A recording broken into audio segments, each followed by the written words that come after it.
What would you say success as a DJ looks like? Not success, sorry, progression. So what would it be? Would it be particular skills that you're mastering? Would it be particular gigs that you get along the way?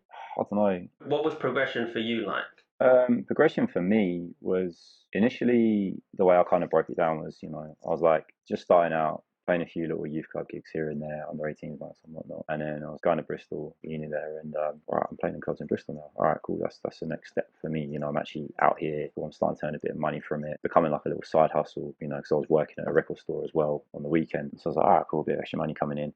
And then moving back mid 2000s, staying in Essex, where I'm originally from, playing out locally, and then going a little bit further afield. I think the turning point where I saw it as like proper progression was I was able to kind of turn it into being like a fully self-employed business. So around 2007, 2008, I was able to be like, hey, I'm earning more money than my current day job at the moment, and I only need to work 3 nights a week. All right, cool. I'm just gonna DJ and see what happens now. Was that because you had got a residency or something somewhere? Yeah, yeah. So I had a residency at some club in Colchester called Root, and I was there like Thursdays and Fridays. And they had like a sister club in Southend at the time. So I was kind of doing alternate Fridays there, the occasional Saturday. After about a year of doing that, I then moved to Luminar, which is obviously now Deltic Group, and I was doing like the local Deltic club there for a bit. And in that particular year, I'd won like a bunch of other DJ competitions, like the Alizé remixed one, DMCs, and that kind of put me further afield. So at that point, then I was like, all right, cool. I guess I'm in this